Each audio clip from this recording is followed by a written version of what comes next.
원장님, 네. 이 리프팅 시술 하자마자 바로 효과 나타나나요? 사실 이런 장비들은 뭐 FD 승인도 되어 있고 네. 어떤 의학적 근거가 분명히 있는 장비인 건 확실합니다. 뭐 조직 검사를 통해서 콜라겐이 생성되어 있는 것도 다 확인이 되어 있고요. 네. 근데 갑자기 확 뭐 주름이 펴진다든지 네. 뭐 잔주름이 없어진다든지 그렇지는 않습니다. 그래서 시술하고 나면 처음에 느낄 수 있는 거는 피부결이 좀 좋아진다든지 또 윤곽이 조금 정돈된 느낌, 그리고 뭐 화장이 좀 잘 먹는 느낌, 뭐 그 정도에서 조금 느낌을 받으실 수 있고, 네. 장기적으로 한 달 또는 3개월에 걸쳐서 서서히 더 피부 퀄리티가 좋아지시고, 그걸 반복적으로 이제 시술을 하시게 되면 주변에서도 알아보실 정도로 리프팅 효과가 생길 수 있습니다. 그러면 이게 효과가 나타나는 데는 어느 정도 시간이 좀 걸리겠네요. 네, 최소 한 달은 기다려야 됩니다. 그러면 이런 리프팅 시술도 한 번 받는다고 완성되는 게 아니라 한 간격을 두고 계속 받아야 되는 건가요? 그렇죠. 그래서 젊은 분들 같은 경우에는 뭐 탄력이 좋은 연령대니까 좀 예방 차원에서 뭐 1년에 한 번 뭐 그렇게 권장드리고 있고요.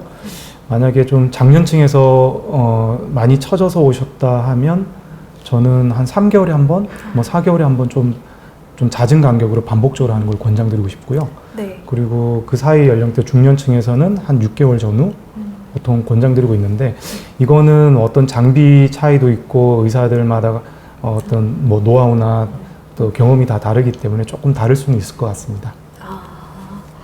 리프팅에 대해서 많은 분들이 관심을 가지고 계시다 보니까 또 궁금한 점들 제가 또 모아 왔습니다. 병원에서 슈링크랑 울세라를 했는데 효과가 없으셨대요. 왜 효과가 없는 걸까요? 어떻게 된 건가요, 이게?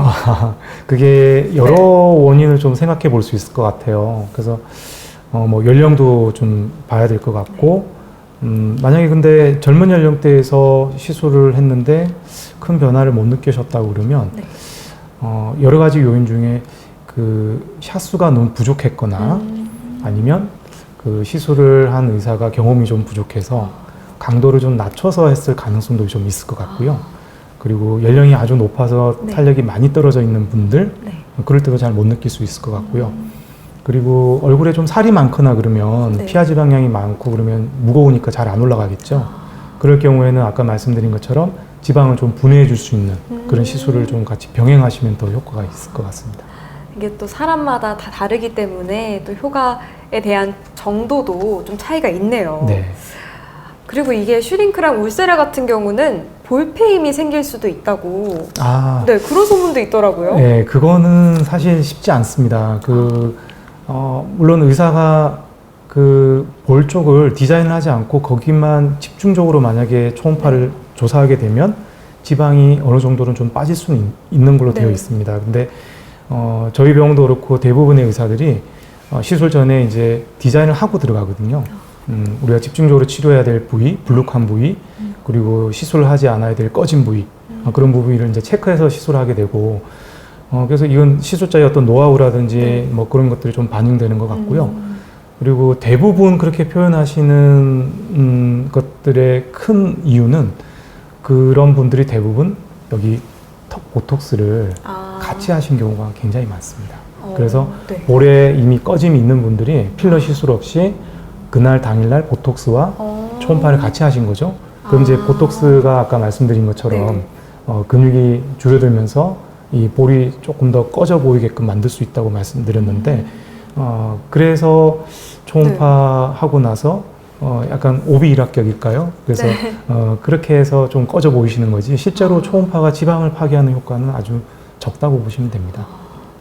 그럼 이런 리프팅 같은 경우도 시술해 주시는 분의 경험이 좀 중요하겠어요? 네, 맞습니다. 그래서 뭐 해부학적인 어떤 지식도 좀 필요하고요.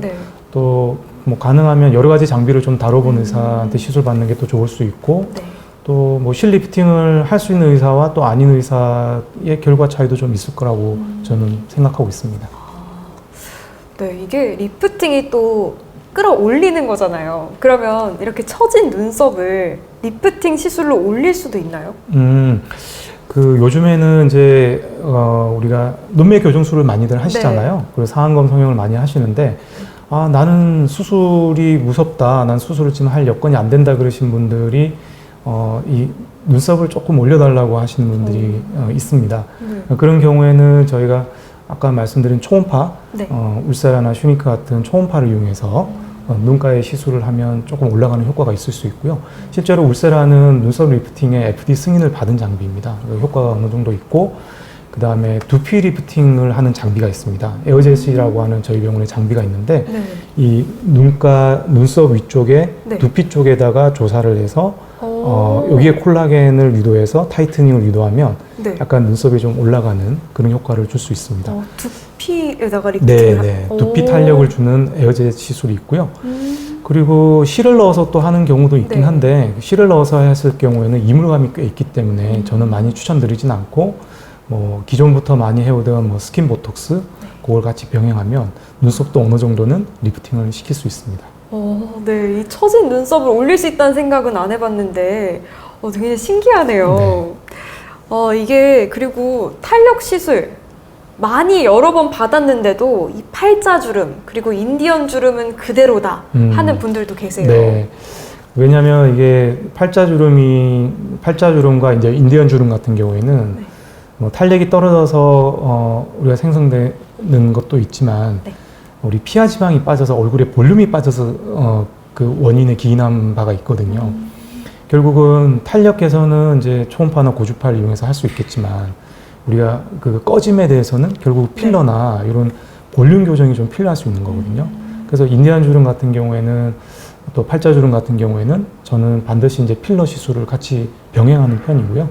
그래서 필러로 꺼진 부분을 좀 채워주시고 늘어진 부분에 대해서는 초음파나 고주파 또는 실 리프팅을 같이 병행하시면 좀 더 원활하게 팔자 주름과 인디안 주름을 개선시킬 수 있습니다.